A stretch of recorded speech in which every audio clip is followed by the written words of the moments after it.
रामपुर गांव में सेठ धनीराम नाम का एक व्यक्ति रहा करता था, जो कि बहुत ही अमीर था।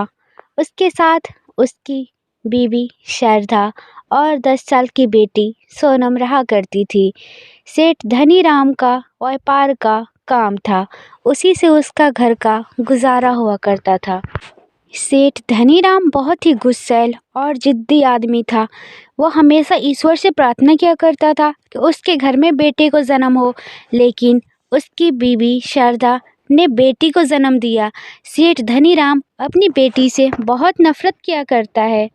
जब सेठ धनीराम की पत्नी दूसरी बार गर्भवती हुई तो वो अपने पत्नी से बोला, देखो शारदा, इस बार तो लड़का होना चाहिए। मैं अपनी पहली बेटी से ही बहुत परेशान हूँ। अगर इस बार लड़की हुई तो समझ लेना अनर्थ हो जाएगा। मैं तुम्हें अपने घर से निकाल लूंगा। अरे लड़की होने का फायदा ही क्या है। मैं सोनम को 10 साल से खिला रहा हूँ, पिला रहा हूँ, और बड़े होने के बाद ये दूसरे घर पे चली जाएगी। तब इसे खिलाने का पिलाने का क्या फायदा, जब इसे दूसरे के घर ही जाना है। देखिए, आप हमेशा मुझे ही दोष क्यों देते हैं? बेटी और बेटा होना तो ईश्वर की देन है, और वैसे भी बेटियां तो नसीब वालों को होती है ना। बेटियों से घर जगमगाता है। आप क्यों मेरी बेटी से इतनी नफरत करते हैं? नहीं शारदा, मुझे ऐसा नसीब नहीं चाहिए। मुझे इस बार बेटा ही चाहिए। मैं चाहता हूँ कि मेरा घर और खानदान आगे बढ़े। तुम्हें इस बात को समझने में कोई रुचि ही नहीं है। आप हमेशा हम दोनों माँ बेटी से ऐसे क्यों बात करते हैं? आप कभी हमारी इकलौती बेटी सोनम से प्यार से बात नहीं की। जब वो बड़ी हो जाएगी और इसकी शादी हो जाएगी तो ये क्या सोचेगी कि मेरे पिता कैसे थे? कभी कभी प्यार से बात ही नहीं किए। आप हमेशा मेरी बेटी सोनम को नफरत की नज़र से देखते रहे। आप कभी इसे अपनी बेटी समझे ही नहीं। इसी बात का तो दुख है कि ये अपने घर चली जाएगी। अगर सोनम लड़की ना होती, लड़का होता, तो मेरे हर दुख सुख में साथ देता, मेरे वंश आगे बढ़ाता। लेकिन तुम जैसी पत्नी के होते हुए मेरा ये सपना कभी पूरा नहीं हो सकता। आप ये कैसी बेहुदा बातें कर रहे हैं? हमें तो ईश्वर का शुक्र अदा करना चाहिए, हमें औलाद होया। ऐसे दुनिया में कितने लोग हैं जो कभी माँ बाप नहीं बन सकते। वैसे भी बेटियां तो लक्ष्मी के रूप होती हैं। हमारे घर लक्ष्मी पैदा हुई। तुम मुझे इस फालतू की बातों में मत उलझाओ, और कान खोल कर सुन लो। अगर इस बार बेटी हुई तो मैं तुम्हें इस घर से निकाल दूंगा और सोनम का भी गला घोटकर मार दूंगा, और उसके बाद दूसरी शादी कर लूंगा। तो इस बात को तुम याद रखना। इतना कहकर धनीराम वहाँ से चला जाता है। अपनी पति की बात सुनकर शारदा रोने लगती है। उसके रोने की आवाज़ सुनकर मोहल्ले की एक औरत उसके पास आती है। क्या हुआ शारदा बहन, तुम रो क्यों रही हो? कोई बात हो गई क्या? बात तो रोज ही होती है। सोनम के पिताजी कह रहे थे इस बार लड़का ही होना चाहिए। अगर लड़की हुई तो तुम दोनों माँ बेटी को निकाल कर दूसरी शादी कर लूँगा। बहन, तेरा पति भी हद ही करता है। बेटा और बेटी होना भले इंसान के हाथ में है। अरे औलाद तो खुशियों से ईश्वर की देन है, चाहे बेटा हो या बेटी। हाँ बहन, सही कह रही हो, लेकिन मेरे पति तो इस बात को मानने के लिए तैयार ही नहीं है। वो चाहते हैं कि इस बार मैं बेटे को जन्म दूँ। मुझे तो हर वक्त डर लगा रहता है। ईश्वर से तो मैं यही प्रार्थना करूँगी कि इस बार तुझे बेटा हो, वरना तेरे पति तुझे मार डालेगा। चल बहन, अब मैं चलती हूँ। घर में बहुत सा काम पड़ा है। सारा दिन तो काम में निकल जाता है, 2 मिनट भी आराम करने की फुर्सत नहीं मिलती। वो महिला अपने घर चली जाती है। ऐसे ही कुछ दिन बीत जाते हैं। शारदा के डिलीवरी का समय अब नज़दीक आ गया था, इसीलिए उसने सोचा, ऐसा करती हूँ, मैं अपने माँ के घर चली जाती हूँ। ईश्वर न करे अगर लड़की पैदा हो गई तो ये आदमी मुझे और मेरी बेटी को मार डालेगा। इस तरह मैं अपने माँ के घर रहूँगी, हो सकता है इनका गुस्सा ठंडा हो जाए। अगले दिन शारदा अपने पति धनीराम से कहती है, सुनिए जी, मैं अपनी माँ के घर जा रही हूँ। माँ का तबीयत बहुत ख़राब है, उन्हें देख रेख करने वाला कोई नहीं है। शायद मैं चली जाऊँ तो शायद वो थोड़ी अच्छा महसूस करे। देखो शारदा, मुझे नहीं लगता कि तुम्हें इस हालत में वहां जाना चाहिए, लेकिन तुम फिर भी जाना चाहो तो जाओ।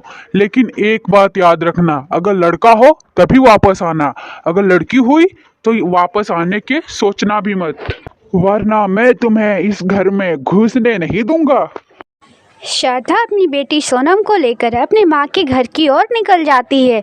रास्ते में वो रोती हुई ईश्वर से प्रार्थना करती हुई जा रही थी, ईश्वर इस बार मुझे बेटा दे दो, वरना मेरी ज़िंदगी खराब हो जाएगी। ईश्वर कृपया करके इस बार मुझे बेटा दे दो। कुछ ही देर में वो अपनी माँ के घर पहुंच जाती है। यूँ अचानक अपनी बहन को आता देख शारदा का भाई बहुत परेशान हो जाता है। दीदी, तुम यूं बिना बताए अकेली क्यों चली आई? जीजाजी को साथ लाती या फिर मुझे बुला लेती, मैं तुम्हें लेकर आ जाता। हाँ बेटी, बेकी सही कह रहा है, यो तुम बिना बताए अकेले क्यों चली आई? श्रद्धा उन दोनों की बातों का कोई जवाब नहीं देती और चुपचाप खड़ी रहती है। तू इतनी उदास क्यों है बेटी? तू कुछ बोलती क्यों नहीं है?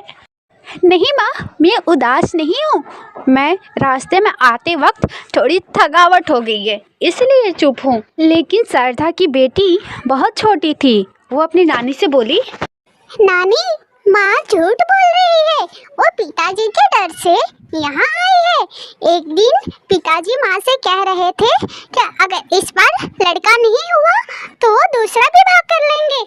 वो हमेशा माँ पे गुस्सा करते रहते हैं और मुझ पे भी बहुत गुस्सा दिखाते हैं। ये क्या बदतमीजी है सोनम, मैंने तुमसे कितनी बार कहा है, जब बड़े बात कर रहे हो तो बीच में नहीं बोलना चाहिए। एक बार में तुम्हें समझ नहीं आता, जुबान ज़्यादा चलने लगी है। अरे बेटी, तू मेरी सोनम का क्यों डांट रही है? उसने जो देखा और सुना है वही तो बता रही है। तू तो कभी अपने दिल की हाल बताती नहीं है, अंदर ही अंदर घुट के देख तो क्या हाल कर लिया है अपना। पता नहीं कुछ खाती पीती है भी या नहीं। देख श्रद्धा, जो भी बात है सही सही हमें बता दे, हमें कुछ बताएगी तभी तो तेरे दिल को भी सुकून मिलेगा और हम भी कुछ कर पाएंगे। अपनी माँ और बेटी की बात सुन श्रद्धा रोने लगती है और वो अपने पति की सारी बात अपने भाई और अपनी माँ को बताती है। बेटी धनी राम, ऐसा तो ना था, अब जाने उसे क्या हो गया है जो लड़के के लिए तुझे परेशान कर रहा है। बेटी, लड़का या लड़की होना मनुष्य के हाथ में तो नहीं है। मैं सब जानती हूँ माँ, लेकिन इस बात को उन्हें कौन समझाए? उन्हें बस एक ही बात का रट लगा रखा है, उन्हें लड़का चाहिए, वरना घर में घुसने नहीं दूंगा। अपनी बेटी की ये दशा देखकर बुढ़िया और उसका बेटा सोच में पड़ गए। बुढ़िया सोचने लगी अपनी बेटी का इस समस्या से छुटकारा कैसे पाया जाए। यूं ही कुछ दिन बीत जाते हैं। एक दिन सेठ धनीराम अपने घर में अकेला होता है, तभी एक बूढ़ा आदमी उसके घर आया और सेठ धनीराम से बोला, बेटा, मैं 2 दिन से भूखा हूँ, मैं 2 दिन से कुछ नहीं खाया हूँ, मैं भोजन के तलाश में भटक रहा हूँ। मैं बहुत ही लोगों से खाना मांगा पर किसी ने भी मुझे खाना नहीं दिया। मैं दर दर का ठोकरें खा रहा हूँ जिससे मैं अपना पेट भर सकूँ। मेरी हालत इतनी बुरी हो गई है कि मुझे समझ नहीं आ रहा कि मैं क्या करूँ, कहाँ जाऊँ। बेटा, मुझे तुमसे पूरी उम्मीद है, मुझे कुछ खाने को दे दो, ईश्वर तुम्हारा भला करेगा। बाबा, मदद तो मैं आपका कर देता, लेकिन मेरे घर में भी खाने को कुछ भी नहीं है। सुबह से मैं भी भूखा हूँ, मेरी पत्नी मायके गई हुई है, खाना बनाने वाला कोई नहीं है। मैं भी ज़्यादातर अपने मित्रों के घर ही खाता हूँ या फिर बाहर जाकर खाता हूँ। पत्नी के घर पे ना होने से मुझे भी भूखा ही रहना पड़ रहा है। लेकिन बाबा, आप फिक्र ना करो, मैं अभी तुम्हारे लिए बाहर से खाना लेकर आता हूँ, आप बस थोड़ी सी इंतज़ार करो। सेठ धनीराम जल्दी से एक दुकान पे जाता है और खाना खरीद लेता है और खाना लाकर उस बूढ़े आदमी को दे देता है। बूढ़े आदमी उस खाना को ऐसे खाता है जैसे बरसों से वो कुछ ना खाया हो। बूढ़ा आदमी खाना खाकर सेठ धनीराम को बहुत दुआ देता है। बेटा, तुम बहुत ही भले इंसान हो, तुमने मुझे बाहर से खाना लाकर खिलाया। बेटा, मैं तुम्हारा ये एहसान जिंदगी भर नहीं भूलूंगा। बेटा एक बात बता, तेरी पत्नी मायके क्यों चली गई? जब तुझे इतनी परेशानी हो रही है तो तू उसे लेकर क्यों नहीं आता, या फिर वो तुझे छोड़कर चली गई? नहीं बाबा, मेरी पत्नी मुझे छोड़कर नहीं गई है, वो अपने माँ से मिलने गई है। मेरी पत्नी गर्भवती है, वो जल्द ही एक पुत्र को जन्म देगी। बेटा तू इतने विश्वास के साथ कैसे कह सकता है कि तुम्हारी पत्नी पुत्र को ही जन्म देगी? हो सकता है कि वो पुत्री को ही जन्म दे। बाबा, मेरी पत्नी पुत्र को ही जन्म देगी, वरना मैं उसे कभी उसका शकल नहीं देखूंगा और पड़ी रहेगी अपने जिंदगी भर मायके। मैं उसे कभी लेने भी नहीं जाऊंगा, आएगी तो घर में घुसने भी नहीं दूंगा।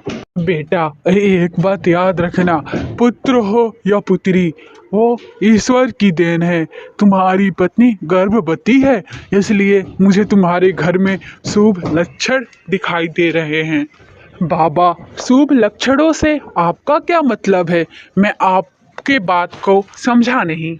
बेटा, बहुत जल्द तुम्हारे घर में एक पुत्री का जन्म होगा। उसके जन्म होते ही तुम माला माल अमीर हो जाओगे। उसके नसीब में बहुत ही धन दौलत लिखी है, इसीलिए बेटा पुत्र और पुत्री में कभी फर्क नहीं करना चाहिए। दोनों अपने अपने तकदीर लेकर आते हैं। बाबा आप सही कह रहे हैं, मेरी बेटी इतनी नसीब वाली है जिसके पैदा होते ही मेरा घर पैसों से भर जाएगा।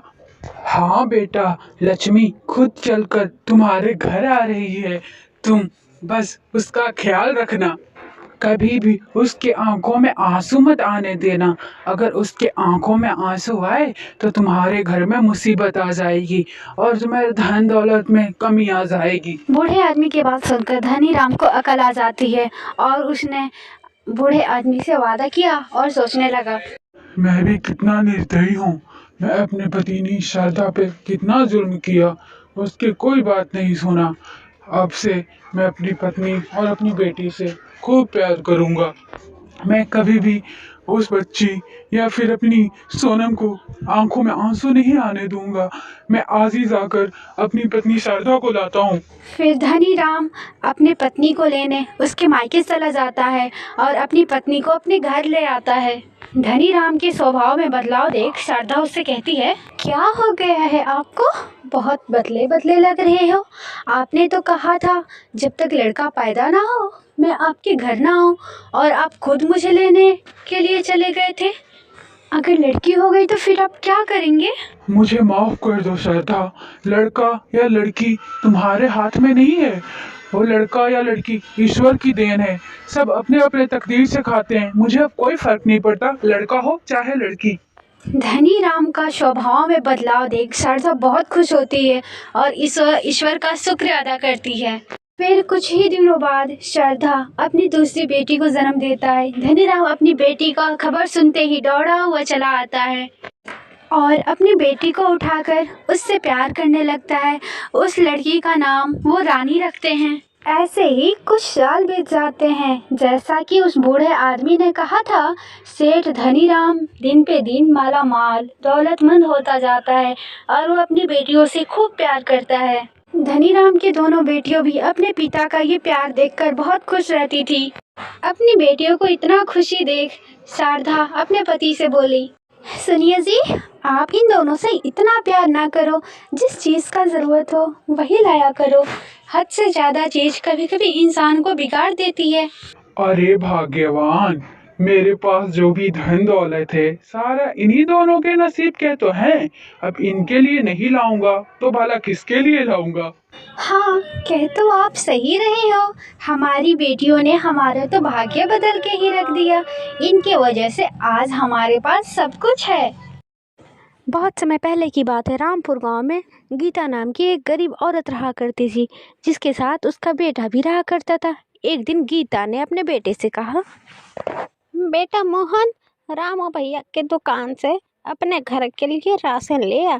अगर वो पैसे मांगे तो उनसे कह देना पैसे अगले महीने सैलरी मिलेगी तो हम दे देंगे। ठीक है माँ, जैसा आप कहो। इतना कहकर मोहन रामू की दुकान पे चला जाता है और कहता है, रामू भैया, माँ ने राशन मंगवाया है, उन्होंने कहा है पैसे अगले महीने दे देंगे। अरे तुम लोगों ने मुझे क्या समझ रखा है। वो उठाए और उधार लेना चले आए। अरे उधार देने की वजह से मेरा दुकान बंद होने के कगार पे है। जब तक मेरे पहले के उधार नहीं दे देते तब तक मैं कोई राशन वाशन नहीं देने वाला। मोहन दुकानदार की ये बात सुनकर मायूस होकर अपने घर की तरफ चलने लगता है और सोचता है, मैं भी कितना अभागा हूँ, खाने के लिए 2 वक्त की रोटी नहीं जुटा सकता। मेरी माँ दिन भर मेहनत करके दूसरों के घरों में काम करती है और मुझे पाल पोस कर इतना बड़ा किया। लगता है अब मुझे ही कोई ना कोई काम ढूंढकर अपना फर्ज निभाना होगा। अब मुझे अपनी जिम्मेदारी निभानी होगी ताकि मैं अपनी माँ को हर खुशियाँ दे सकूं, उन्हें चैन और सुकून से ज़िंदगी दे सकूं। मोहन इतना सोच ही रहा था, तभी उसकी नज़र एक ऋषिवर पर पड़ी और ऋषिवर अपने पास बुलाए और बोले, क्यों उदास हो प्यारे बेटे? तुम्हें देखकर ऐसा लगता है कि तुम किसी समस्या से जूझ रहे हो। हाँ पंडित जी, मैं बहुत परेशान हूँ। मैं एक गरीब लड़का हूँ, मेरे पास कुछ भी नहीं है, बस एक सपना है। मेरी माँ दूसरों के घरों में काम करती है और उससे इतना भी पैसा नहीं मिलता कि वो महीने भर का गुजारा चल पाए। मैं बस इतना करना चाहता हूँ, अपनी माँ को हर एक खुशियाँ देना चाहता हूँ। यही सोच रहा था कहाँ जाकर काम ढूंढूं, और काम मिलेगा भी नहीं ये भी नहीं पता। मुझे तो समझ में नहीं आ रहा कि मेरी ज़िंदगी कैसे चलेगी, मेरी ज़िंदगी में आगे क्या होगा। बेटा, तुम्हारा जो सपना है वो बहुत जल्द पूरा होगा। तुम बहुत तकदीर वाले हो, तुम्हारा भाग्य बहुत उज्जवल है। बहुत जल्द ऐसा समय आएगा जो हर किसी के ज़ुबान पे तुम्हारा ही नाम होगा। ऐसा क्यों पंडित जी? मैं तो एक गरीब लड़का हूँ, एकदम साधारण सा। ना मेरे पास कोई सेना है और ना मैं किसी राज्य का राजा हूँ, फिर हर किसी के ज़ुबान पे मेरा नाम क्यों होगा स्वामी? मुझे ये बात समझ नहीं आई। बेटा, इस संसार में सबकी कहानी अनोखी होती है और तुम्हारी कहानी तो अभी शुरू हुई है। आगे देखो तुम्हारी जिंदगी में क्या क्या होता है। तुम्हारा भविष्य उज्जवल हो। इतना कहकर ऋषिवर वहाँ से चले जाते हैं। मोहन को ऋषिवर की कोई बात समझ नहीं आती है और मोहन भी वहाँ से अपने घर की ओर चला जाता है। बेटा, तू खाली हाथ क्यों चला आया? मैंने तो तुम्हें घर का राशन लेने को भेजा था, घर में कुछ भी नहीं है बनाने को। माँ, मैं गया था राशन लाने, लेकिन रामू भैया ने राशन देने से मना कर दिया। वो उधार राशन देने से मना कर दिए, कह रहे पहले का उधार चुकाओ फिर राशन ले जाओ। हाँ बेटा, रामू की भी बात सही है। आखिर रामू भी कब तक उधार देगा? उसे भी तो सामान लाकर दुकान में भरनी होती होगी। मैं आज ही मालकिन से पैसे मांगूंगी और लाकर रामू की उधार चुका दूंगी। ठीक है माँ, वो सब तो ठीक है, लेकिन जब मैं रास्ते से आ रहा था मुझे एक रिसीवर मिले।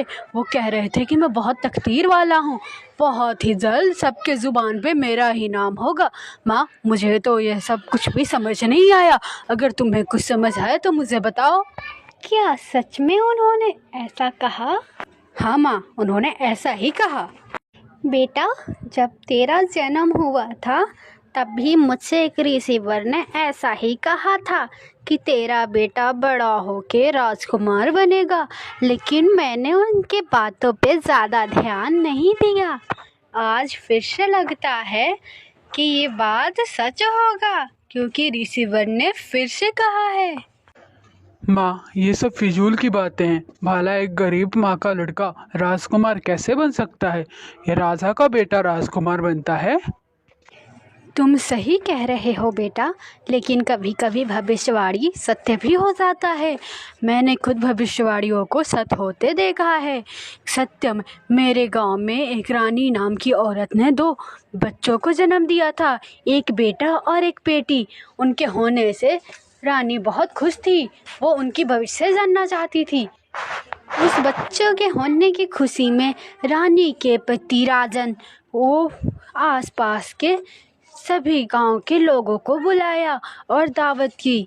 रानी भविष्यवाणियों पे बहुत विश्वास किया करती थी, इसलिए उसने एक रिसीवर को बुलाया बच्चों को भविष्य जानने के लिए। उस ऋषि ने रानी से कहा, नहीं, मैं तुम्हें इन बच्चों का भविष्य नहीं बता सकता। बेटी, तुम्हारे लिए भी यही सही होगा। तुम इन बच्चों का भविष्य जानने की कोशिश मत करना, वरना तुम्हारा ये खुशहाल जीवन पल भर में दुख में बदल जाएगा। लेकिन ऋषिवर, ऐसा क्या है इन बच्चों के भविष्य में जो आप हमें बताना नहीं चाहते? ऐसा कोई पाप हमने नहीं किया है जिसकी सज़ा हमारे बच्चों को मिले। ऋषिवर, कितनी दुआ और प्रार्थना से ईश्वर ने हमें ये बच्चे दिए हैं, ये जुड़वा बच्चे। हमारी दुआ और प्रार्थना ये फल हैं। ऋषिवर, कृपया करके हमें बताएं, आखिर ऐसा क्या है इनके भविष्य में जो हमारी खुशी तबाह कर देगी। ठीक है, तो तुम अपने बच्चों का भविष्य जानना चाहती हो तो सुनो। तुम्हारा ये बेटा बड़ा होकर अपनी जुड़वा बहन से शादी करेगा। ऋषि की ये बात सुनकर रानी की तो होश उड़ गए। ऐसा कैसे हो सकता है रिसीवर? तुम झूठ बोल रहे हो। कोई भाई अपनी बहन से कैसे शादी कर सकता है? मैं तुम्हारी इन भविष्यवाणियों को नहीं मानता। चले जाओ यहाँ से, चले जाओ। अगर बेटा तुम्हें मेरी बातों पे विश्वास नहीं तो कोई बात नहीं, जब समय आएगा तो सब खुद तुम देख लोगे। इतना कहकर ऋषिवर वहाँ से चले जाते हैं। फिर रानी अपने पति से कहती है, नहीं, ऐसा नहीं हो सकता, ऐसा मैं कभी होने नहीं दूंगी। भविष्य में मेरे बच्चे अपने ही भाई बहन दोनों एक दूसरे से शादी करेंगे, मैं ये नहीं देख सकती। मैं इस भविष्यवाणी को गलत साबित करूंगी। हमें अपनी बेटी को मरवा देना चाहिए, तभी ये भविष्यवाणी गलत साबित होंगी। रानी, तुम ये क्या कह रही हो? तुम पागल हो गई हो? तुम उस इंसान की बात सुनकर तुम अपनी ही मासूम बेटी की जान लेने पे आ गई। ऐसा नहीं हो सकता रानी। कितने दुआ और प्रार्थना से तो ईश्वर ने हमें 2 बच्चे दिए और तुम इस बच्चे को मरवाने की बात कर रही हो। नहीं जी, मैं ऐसा बिल्कुल नहीं चाहती, लेकिन हमें इस भविष्यवाणी को हल्के में नहीं लेना चाहिए। ये भविष्यवाणी मेरे जीवन में हमेशा से महत्वपूर्ण होते आई है। मैंने भविष्यवाणी को जब से अनदेखा की है, तब मेरे जीवन में हमेशा बड़ा से बड़ा कष्ट उठानी पड़ी है। मैं इस भविष्यवाणी को हल्के में नहीं लूँगी। देखो रानी, हमें समझदारी से सोच समझ कर ही कोई कदम उठानी चाहिए। बताओ, हमें क्या करना होगा? तुम इस बच्ची को कहीं दूर ले जाकर मार दो। अगर ये भविष्यवाणी सत्य हो गई तो अनर्थ हो जाएगा। ठीक है, आज तक जो किसी ने नहीं किया वो मैं करूँगा। मैं कितना बदनसीब हूँ, अपने ही हाथों से अपनी बेटी का जान लूँगा। ठीक है, तुम इस बच्ची को मुझे दे दो। वो आदमी उस बच्ची को पहाड़ी पे ले जाता है और पहाड़ी से नीचे फेंक देता है, लेकिन वो बच्ची किसी तरह से बच जाती है। वहीं एक अमीर आदमी उधर से गुजर रहा होता है, तभी उसकी नज़र उस बच्ची पे पड़ती है। अरे वाह, कितनी प्यारी बच्ची है। लेकिन ये बच्ची इस घने जंगल में क्या कर रही है? कौन इसे यहाँ छोड़ के गया होगा? लगता है मुझे इसे यहाँ से अपने साथ ले जाना चाहिए, वरना कोई जंगली जानवर इस बच्ची को खा जाएगा। फिर वो अमीर आदमी उस बच्ची को अपने घर ले जाता है। अरे कहाँ हो भाग्यवान, जल्दी इधर आओ। ये देखो मेरे साथ कौन आया है। अरे ये किसका बच्चा उठा लाए हैं आप? कौन है ये प्यारी सी बच्ची? मैं क्या तुम्हें कोई बच्चा उठाने वाला दिखाई देता हूँ? अरे नहीं, मेरे कहने का मतलब वो नहीं जो आप समझ रहे हैं। मेरा मतलब है कि आपको ये बच्चा कहाँ से मिला? ये नन्ही परी पहाड़ियों वाली जंगल से मुझे मिली है। पता नहीं कौन इसे वहाँ छोड़ के गया। मुझे इस पे दया आई और मैं इसे यहाँ लाया। अरे, ये तो आपने बहुत अच्छा काम किया जो आप इस बच्ची को यहाँ लेकर आए। देखो तो ये बच्ची कितनी प्यारी है। आज से ये बच्ची भी हमारे ही परिवार की हिस्सा है।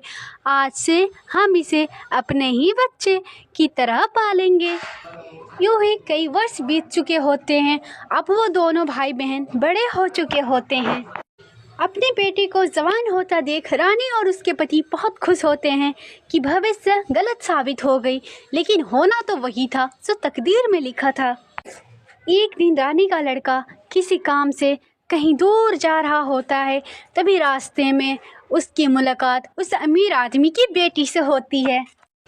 उस अमीर आदमी की लड़की को देखकर रानी का बेटा सब कुछ भूल जाता है और अपनी माँ बाप को बिना बताए उस अमीर आदमी की बेटी से शादी कर लेता है और फिर उस अमीर आदमी की बेटी को अपने घर ले आता है और अपनी माँ से बोलता है, माँ, मैंने इस लड़की से शादी कर लिया है। ये सेठ राजा चंद्र की बेटी है। अरे बेटा, तुम्हें शादी करने की इतनी जल्दी भी क्या थी? आखिर हमें बता दिया होता, हम रिश्ता लेके इसके घर जाते। आखिर तुम्हारे माता पिता हैं हम, हमारी भी तो खुशी है। हम तुम्हारे सुख दुख में साथ रहें। हमने तुम्हें पाल पोस के बड़ा किया है, हमारी भी तो खुशी होती है, हमारी भी तो कुछ मर्जी होती है। अरे भाग्यवान, तुम ये क्या कह रही हो? हमारे बेटे ने शादी कर लिया, तुम्हें तो खुश होना चाहिए। इतनी चांद सी प्यारी बहू लेकर आया है। बेटी, तुम बहुत दूर से चल कर आई हो, चलो आराम करने जाओ तुम। अरे बेटी, तुम कितने भाई बहन हो? सासू जी, हम 3 भाई बहन हैं, लेकिन मैं अपने पिता की असली बेटी नहीं हूँ। मेरे माँ बाप ने मुझे जन्म देकर पहाड़ियों वाले जंगल से मुझे फेंक दिया था। तो मैं पिताजी जब उधर को रानी जा को रहे सब थे तो समझ मैं आ उन्हें जाता मिली। है और 20 रानी साल के पहले बेटे की को ये बात है। सच्चाई जानने के बाद रानी का बेटा अपने जान दे देता है। तो किस्मत में जो लिखा होता है वही होता है, होने को कोई। केशवपुर गांव में मोहन नाम का एक गरीब किसान रहा करता था, जो कि अपनी पत्नी और एक 10 साल का बेटा राजू के साथ रहा करता था। मोहन के पास उसी गांव में एक जमीन थी जो कि फसल नहीं देती थी। एक दिन मोहन ने सोचा, दिन प्रतिदिन जमीन की उपजाऊ फसल अब कम हो रही है। मुझे लगता है अब कोई और जमीन देखनी पड़ेगी या फिर कमाने का कोई और जरिया ढूंढना पड़ेगा। अब मैं इस जमीन पे खेती नहीं करूंगा, फसल होता ही नहीं है। चलो एक बार अपनी पत्नी रानी से राय लेकर देखता हूँ वो क्या कहती है, फिर मैं देखूंगा मुझे कौन सा काम करना चाहिए। यह सोचकर मोहन अपने घर के लिए निकल जाता है। घर आकर सबसे पहले अपनी पत्नी रानी को आवाज़ लगाता है। रानी सुनो, तुमसे एक जरूरी बात करनी है। क्या हुआ जी? आपने मुझे बुलाया क्या? हाँ रानी, मुझे तुमसे कुछ जरूरी विषय पे बात करनी है और तुम्हारी राय जाननी है। हाँ जी, बोलिए, क्या राय जाननी है आपको? रानी, तुम तो जानती हो हमारी जमीन अब पहले की तरह उपजाऊ नहीं रही। अगर उसमें ज्यादा खाद डालूंगा तो मुझे डर है कहीं उस जमीन की मिट्टी और खराब ना हो जाए, और ऐसे करके मैं जमीन पे खेती करना छोड़ देता हूँ तो एक एक साल पे हर साल मैं थोड़ी थोड़ी खाद डालूंगा, तो हो सकता है इससे हमारी जमीन अच्छी हो जाए और आगे उपजाऊ फसल भी देने लगे। हाँ, ये भी सही रहेगी। इससे आपकी ज़मीन भी सही रहेगी और उगने वाली फसल भी, जैसी आपकी मर्जी। एक गांव में भोला भाला सीधा साधा मोहन नाम का एक आदमी रहता था, जिसकी उसी गांव में एक झोपड़ी थी। उस झोपड़ी में उसकी बीबी और उसका एक बच्चा रहता था, जो उसकी पत्नी को अभी अभी कुछ दिन पहले ही हुआ था। मोहन के पास जमीन तो बहुत सारी थी, पर सारी जमीनें बंजर थी। उस पे कभी कोई फसल नहीं होती थी, जिस कारण वो अपने घर चलाने के लिए एक सेठ जी के पास काम किया करता था। लीलावती, ओ लीलावती, आज मैं सेठ जी के घर जा रहा हूँ। आज सेठ जी के घर बहुत काम है। आज मैं खाना खाने नहीं आ पाऊंगा, तो आज मेरा खाना किसी के भी हाथ सेठ जी के घर पहुंचा देना, मैं वहीं खाना खा लूंगा। अपनी बीबी से इतना कहकर मोहन सेठ जी के यहाँ काम पे निकल जाता है। आज तो कोई नजर नहीं आ रहा है जिसके हाथ से मैं ये खाना भिजवा सकूं। लगता है आज मुझे सेठ जी के यहाँ खुद ही खाना लेकर जाना पड़ेगा, नहीं तो मेरे पति भूखे रह जाएंगे। मोहन की पत्नी ऐसा मोहन करती को हूँ, खाना मैं देने खाना के लिए लेके सेठ चली जी के जाती घर हूँ। के लिए निकल जाती है। लेकिन रास्ते में अचानक उसे सांप काट लेता है। अरे ये मेरे पैरों में क्या काट लिया? अरे चुभ रहा है। सांप को काटते ही अचानक वो गिर जाती है। तभी वहां पे बहुत सारा भीड़ इकट्ठा हो जाता है। तभी सेठ जी के यहाँ काम करने वाले एक आदमी मोहन के पास खबर पहुंचाता है। मोहन, अभी अभी गांव से ये खबर आ रही है, तुम्हारी पत्नी को सांप ने काट लिया है, तो तुम्हें अभी अभी वहां जाना पड़ेगा। इतना सुनते ही मोहन दौड़ के आता है, लेकिन मोहन की पत्नी नहीं बच पाई। सब खत्म हो गया, तुम मुझे और अपने बच्चे को अकेला ही छोड़ गई। अब मैं इस बच्चे को कैसे पालूंगा? इससे बढ़िया तो मैं भी मर जाता। अपने पत्नी के गुजर जाने के दुख में मोहन बहुत दुखी था। ऐसे ही चलता रहता है। मोहन अपने बेटे की परवरिश करता है। कुछ सालों बाद मोहन का बेटा बहुत बड़ा हो जाता है और उसकी सरकारी नौकरी भी लग गई होती है। बेटा, आज मैं बहुत खुश हूँ। काश कि इस खुशी में तुम्हारी माँ भी शामिल होती। आज तुम्हें लड़की वाले देखने आ रहे हैं। मोहन और उसका बेटा इतना बातें कर ही रहे थे, तभी लड़की वाले आ जाते हैं। आइए आइए, आपका स्वागत है हमारा छोटा सा घर में। मोहन के बेटे राजा को लड़की वाले देखने आते हैं और राजा का रिश्ता नंदिनी के साथ तय हो जाता है। फिर मोहन अपने बेटे की शादी बहुत ही धूमधाम से करता है। शादी के कुछ दिन बाद नंदिनी, ओह नंदिनी, ये पैसे लो और अलमारी में रख देना।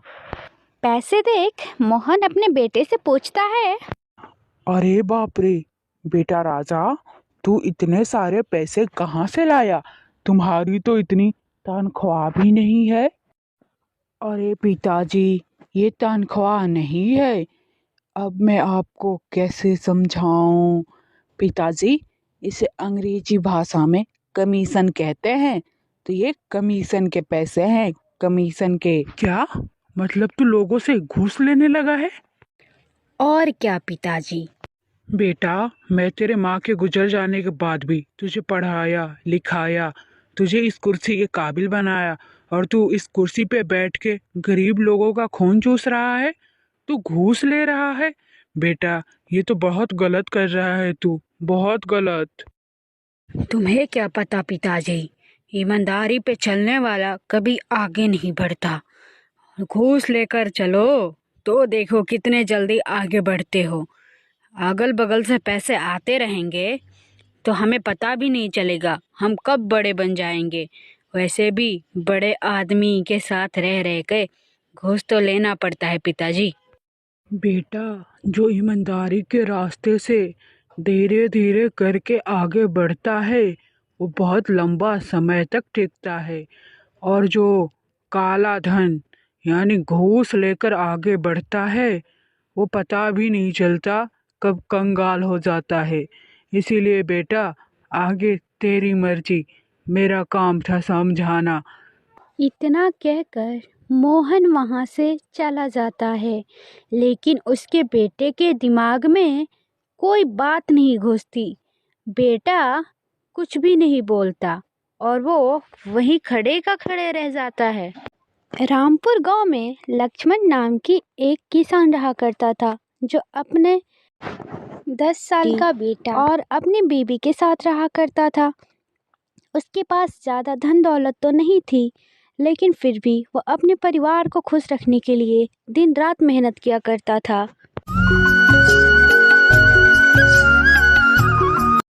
भाग्यवान, ओ भाग्यवान, अगर खाना बन गया है तो मुझे खाना दे दो। मुझे जल्दी से खेत पे भी जानी है और उधर से जमींदार के यहाँ भी जानी है। ओ भाग्यवान, सुनती हो? क्या हुआ जी? क्यों भाग्यवान भाग्यवान कहकर चिल्ला रहे हो? ला रही हूँ, थोड़ी सब्र तो रखो। अरे रानी, तुम नहीं समझोगी। जल्दी जल्दी मुझे खेतों का काम खत्म करके जमींदार के यहाँ भी जाना है। जमींदार के यहाँ कुछ काम है, उन्होंने मुझे जरूरी करके बुलाया है। फिर रानी लक्ष्मण को खाना परोसती है और लक्ष्मण खाना खा के जाने ही वाला होता है। तभी रानी कहती है, आप जाओ, लेकिन सूरज ढलते ही घर पे आ जाना। आजकल जमाना बहुत खराब है, मैं नहीं चाहती कि आप देर रात तक बाहर रहें। ठीक है, आप वक्त रहते ही घर पे लौट आइएगा। ठीक है, मैं आ जाऊंगा, तुम मेरी फिक्र मत करो। तुम भी अपना ध्यान रखना, मैं भी शाम होते ही आ जाऊंगा। इतना कहकर लक्ष्मण खेतों में जाने के लिए निकल जाता है। दिन भर खेत में काम करने के बाद शाम होते ही लक्ष्मण जमींदार के घर के लिए निकलता है। अरे लक्ष्मण भाई, कैसे हो? सब कुशल मंगल तो है ना? हाँ सेठ जी, आपके दुआ और प्रभु के आशीर्वाद से सब कुशल मंगल है। लक्ष्मण, आजकल खेतों में काम कैसा चल रहा है? सेठ जी, उस साल से भी ज्यादा मुझे इस बार फसल करनी है, इसीलिए आजकल खेतों में मेहनत कुछ ज्यादा कर रहा हूँ। मुझे अपने बेटे को पढ़ाने के लिए शहर भेजनी है।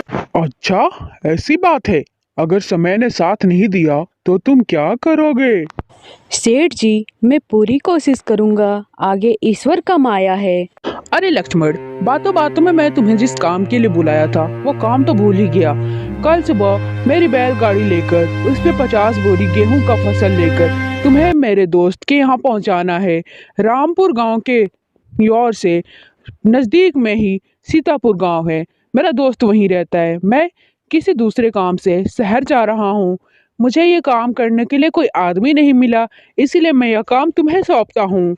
यह सुनकर लक्ष्मण बोला, बस इतनी सी बात, मैं आपका यह काम कर दूंगा सेठ जी। लक्ष्मण, मैं तुम्हें इस काम के लिए अपनी 20 बीघा जमीन तुम्हें खेती करने के लिए दे दूंगा। तुम उस पे जितना फसल उगाओगे उसमें आधा तुम्हारा होगा और आधा मेरा। 20 बीघा जमीन सेठ जी, क्या आप सच कह रहे हैं? हाँ लक्ष्मण, मैं बिल्कुल सच कह रहा हूँ। तुम उस जमीन पे खेती करना और अपने बच्चे को पढ़ाना लिखाना। आपका बहुत बहुत धन्यवाद सेठ जी। अब मैं अपनी जमीन और आपकी जमीन बहुत ही मेहनत से उस पे खेती करूँगा और फसल उगाऊंगा। इतना कहकर लक्ष्मण वहाँ से अपने घर के लिए निकल जाता है। घर पहुँचने के बाद लक्ष्मण अपनी पत्नी को आवाज़ देने लगा, अरे भाग्यवान, ओ भाग्यवान, अरे सुनती हो? अरे आपको आने में इतना लेट क्यों हुआ? आपने तो बोला था शाम होने से पहले आप घर पे आ जाएंगे। और क्या बात है, आप इतने खुश क्यों हैं? तो सुनो भाग्यवान, कल सुबह सेठ जी के यहाँ से 50 बोरी गेहूं लेकर मुझे उनके मित्र पंकज के यहाँ पहुँचानी है।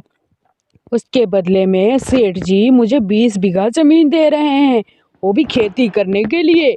और उन्होंने कहा है उस जमीन पे जितनी भी फसल उगेगी उस फसल में से आधा हिस्सा उनका होगा और आधा हिस्सा हमारा। क्या सच में सेठ जी ने ऐसा कहा? अब हम उस जमीन पे खूब ज़्यादा मेहनत करके फसल उगाएंगे और अपने बच्चे को अच्छे से पढ़ा लिखाएंगे। हाँ भाग्यवान, इसीलिए तो मैंने हाँ कहा है। इतना सुनकर रानी मन ही मन झूमने लगी।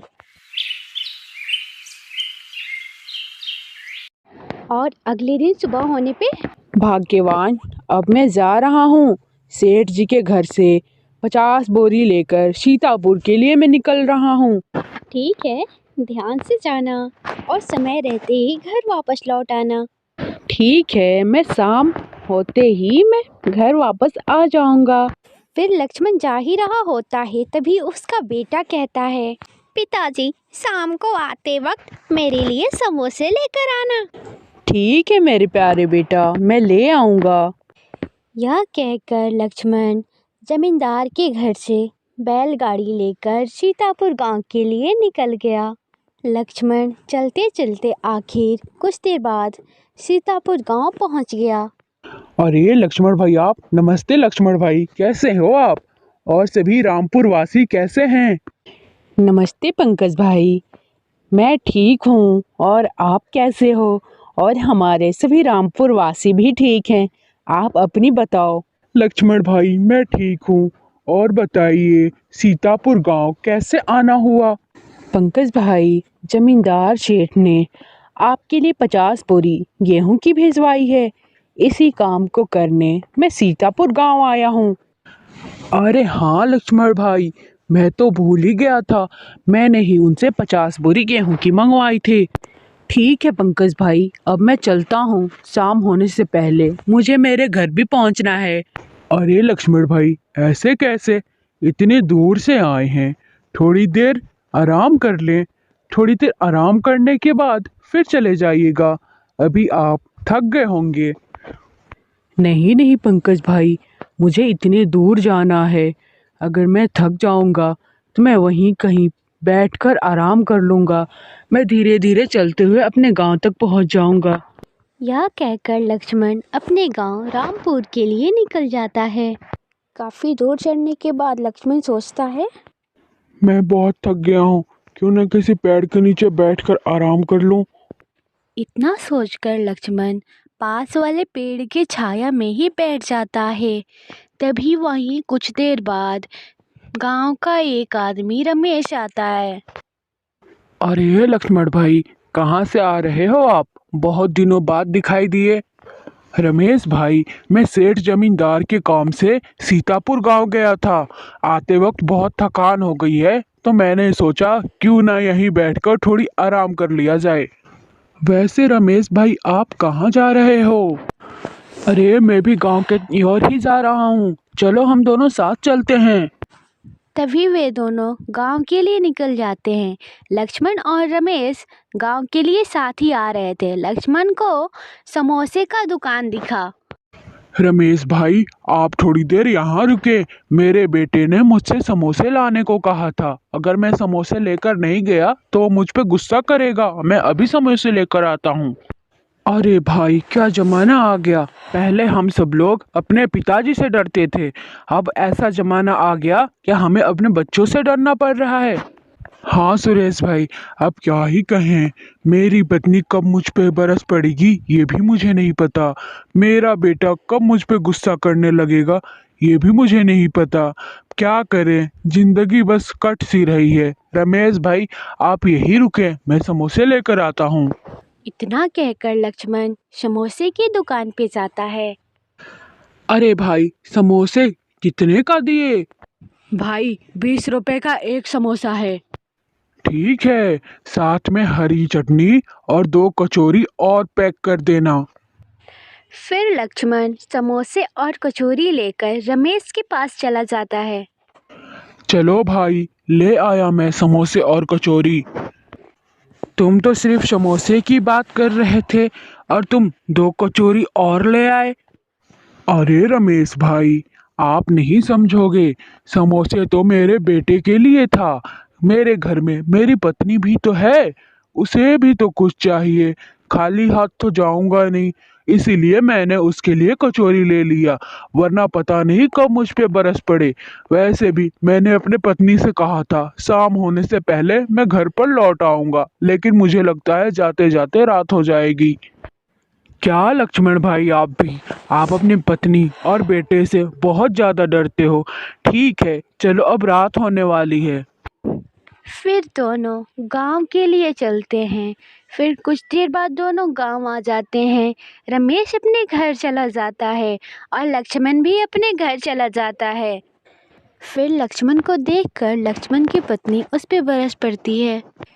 क्या जी, आप तो कह रहे थे शाम होने से पहले घर लौट आऊंगा, और देखो अंधेरा हो चुकी है, अब आ रहे हैं आप।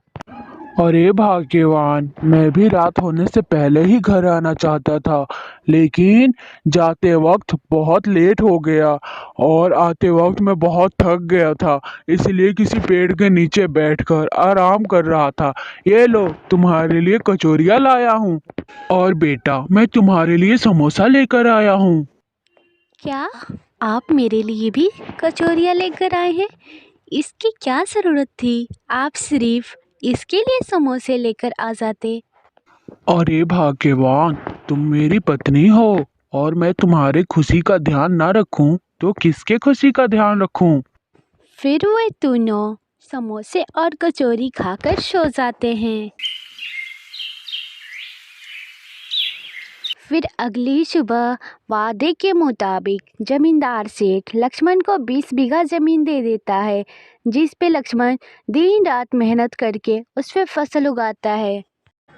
धीरे धीरे लक्ष्मण की परिस्थिति सही हो जाती है और सब हंसी खुशी रहने लगते हैं। अरे नंदिनी, अरे नंदिनी, कहाँ गई हो? तुम्हें जो भी चीजें चाहिए तुम मुझे लिख कर दे दो ना। तुम मुझे ऐसे बताती हो, मैं भूल जाता हूँ। काम में इतना बिजी रहता हूँ कि मुझे याद ही नहीं रहता तुमने मुझे से क्या क्या मंगवाया था। तुम ऐसा करो, तुम मुझे सारी चीजें लिख कर दे दो। तुम हमेशा सब कुछ भूल जाते हो क्या? सच में भूल जाते हो या फिर तुम यह चाहते हो कि मुझे मेरी पसंद की चीज़ें ना मिले? नहीं नहीं नंदनी, तुम भी ना कैसी बातें करती हो। तुमने आज तक जो मांगा है क्या मैंने नहीं दिया है क्या? बताओ, नहीं दिया है क्या नंदिनी? हाँ हाँ दिया है, लेकिन आजकल कुछ ज़्यादा ही भूलने लगे हो। अरे नंदिनी, भूल नहीं रहा हूँ। ओ क्या है ना, रोज रोज नई नई चीजें देना अच्छा नहीं लगता। तो मैं सोच रहा हूँ हफ्ते में एक दिन तुम्हारे पास सारी चीजें लाकर रख दिया करूँगा। तुम भी खुश, मैं भी इन सब झंझटों से छुटकारा। हफ्ते में एक दिन। अरे नंदिनी, और तो और तुम तो इसी खुशी में खुश होकर मुझे नए नए पकवान बनाकर खिलाती रहोगी। बताओ बताओ, कैसा है मेरा आइडिया?